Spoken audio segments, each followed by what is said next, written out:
मेरे भी और साथियों, मैं आप सभी को पुनः अपने एजुकेशन चैनल पे हार्दिक स्वागत करता हूं और मैं हाजिर हूं फिर एक नए टॉपिक के साथ, जो कि आपको किसी भी प्रकार कंपटीशन एग्जाम में, जैसे यूपीएससी, बीपीएससी, एसएससी या किसी प्रकार कंपटीशन एग्जाम में इम्पोर्टेंट चैप्टर है, वो है गौतम बुद्ध और बौद्ध धर्म।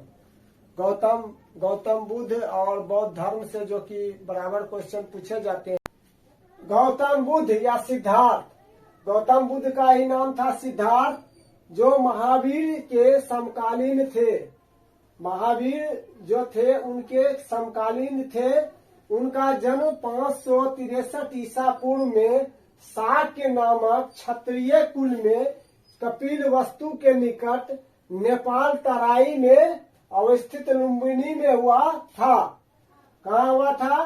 कपिल वस्तु के निकट नेपाल तराई में लुम्बिनी में हुआ था। और कपिल वस्तु की पहचान बस्ती जिले में पिपरहवा से की गई है। गौतम बुद्ध के पिता कपिल वस्तु के निर्वाचित राजा और गणतांत्रिक शाक्यों के प्रधान थे। क्या थे? गणतांत्रिक शाक्यों के प्रधान थे। उनकी माता कौशल राजवंश की कन्या थी। उनकी माता भी, यानी गौतम बुद्ध भगवान के माता भी, वो क्या थे? कौशल राजवंश की कन्या थी। बचपन से ही गौतम का ध्यान आध्यात्मिक चिंतन की ओर था। यानी कि गौतम भगवान के जो है, गौतम बुद्ध के आध्यात्मिक चिंतन की ओर था। शीघ्र ही उनका विवाह कर दिया गया, पर दाम्पत्य जीवन में उनका मन नहीं रमा। कहने का मतलब है, बचपन में गौतम बुद्ध के जो है आध्यात्मिक चिंतन की ओर ध्यान था और शीघ्र ही उनका विवाह कर दिया गया, पर दाम्पत्य जीवन में उनका मन नहीं लग रहा था। वे लोगों के दुख देखकर द्रवित हो जाते थे, लोगों के दुख देखकर खुद दुखी हो जाते थे और ऐसे दुखों के निवारण का उपाय सोचने लगते थे। जब वे किसी व्यक्ति को दुखी देखते थे तो उनके दुखों का निवारण करने के लिए कोई उपाय खोजने लगते थे, सोचने लगते थे। 29 वर्ष की उम्र में महावीर की ही तरह वे घर से निकल पड़े। जिस प्रकार महावीर 30 वर्ष की अवस्था में घर से निकल पड़े, गौतम बुद्ध 29 वर्ष की आयु में वे घर से निकल पड़े और 7 वर्षों तक भटकते रहे। 7 वर्षों तक भटकते रहे। भटकने के बाद 35 वर्ष की उम्र में बोध गया में एक पीपल के वृक्ष के नीचे उन्हें ज्ञान प्राप्त हुआ। और जब वे 29 वर्ष की अवस्था में घर से निकले, उसके 7 वर्षों के बाद यानी 35 वर्ष की उम्र में उनको बोध गया नामक एक स्थान पे उनका जो है एक पीपल के वृक्ष के नीचे उन्हें ज्ञान की प्राप्ति हुई। तब से उन्हें बुद्ध अर्थात प्रज्ञावान कहलाने लगे। और जब उन्हें ज्ञान की प्राप्ति हो गई तो उन्हें बुद्ध के नाम से जाना जाने लगा, अर्थात प्रज्ञावान भी कहलाने लगे। गौतम बुद्ध ने अपने ज्ञान का प्रथम प्रवचन, जब उन्हें ज्ञान की प्राप्ति हो गया तो उन्होंने प्रथम प्रवचन कहाँ दिए? वाराणसी के सारनाथ नामक स्थान में किया। सबसे उनका प्रथम प्रवचन, प्रथम संगीति कहाँ हुआ? सारनाथ नामक स्थान में किया। उन्होंने लंबी लंबी यात्रा कर करके अपना धर्म संदेश दूर दूर तक पहुंचाया और उन्होंने लंबी लंबी यात्रा करके अपने संदेश को दूर तक पहुंचाया। वह शरीर से खूब तगड़े थे और शरीर से क्या थे? तगड़े थे, यानी स्वस्थ थे काफी। और इसलिए वे एक दिन में 20 से 30 किलोमीटर तक पैदल यात्रा यानी पैदल चल लेते थे। वे लगातार 40 साल तक उपदेश देते, चिंतन मनन करते, घूमते और भटकते रहे। वे लगातार 40 साल तक उपदेश देते, चिंतन मनन करते और घूमते भटकते रहे। केवल बरसात में ही एक स्थान पर टिके रहते थे। केवल बरसात में एक स्थान पर टिके रहते थे। इस लंबी अवधि में उनका ब्राह्मणों सहित बहुत से प्रतिद्वंदी कट्टरपंथियों से मुकाबला हुआ। उन्होंने इस लंबी अवधि में उनका ब्राह्मणों कट्टरपंथियों से बराबर से मुकाबला हुआ पर वे शास्त्रार्थ में सभी को पराजित करते गए। उनके धर्म प्रचार के कार्यों में ऊंच नीच, अमीर गरीब और स्त्री पुरुष के बीच कोई भेदभाव नहीं रहता था और उनके प्रचार प्रसार में न ऊंच नीच, न अमीर गरीब, न स्त्री पुरुष किसी भी प्रकार भेदभाव नहीं था। गौतम बुद्ध 80 वर्ष की उम्र में 483 ईसा पूर्व में कुशीनगर नामक स्थान में स्वर्गवासी हुए और उनका जो है मृत्यु 483 ईसा पूर्व में कुशीनगर नामक स्थान में हुआ। और इस स्थान की पहचान पूर्वी उत्तर प्रदेश के देवरिया जिले के कसिया नामक गांव से की जाती है। बौद्ध धर्म के सिद्धांत।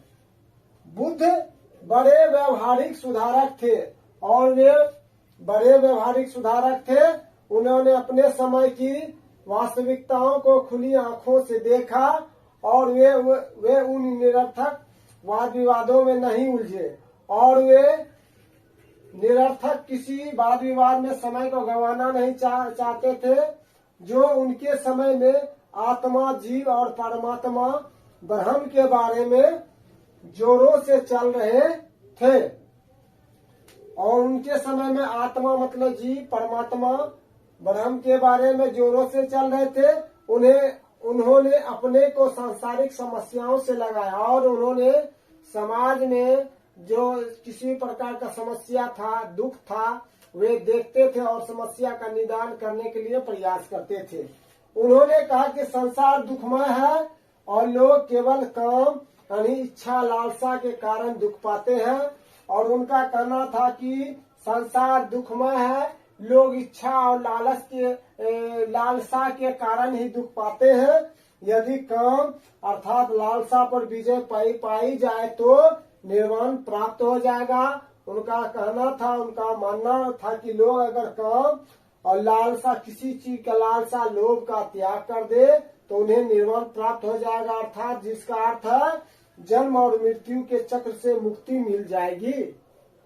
गौतम बुद्ध ने दुख की निवृत्ति के लिए अष्टांगिक मार्ग यानी अष्टविध साधन बताया।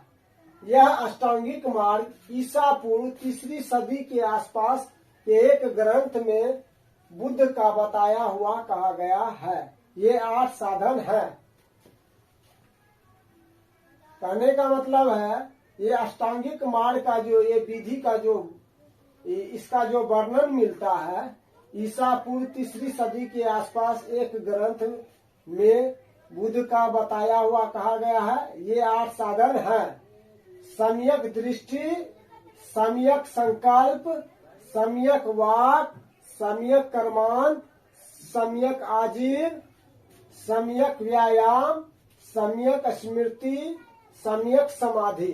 यदि कोई व्यक्ति इन 8 मार्गों का अनुसरण करे तो उसे पुरोहितों के हेरफेर में नहीं पड़ना पड़ेगा और वह अपना लक्ष्य प्राप्त कर लेगा।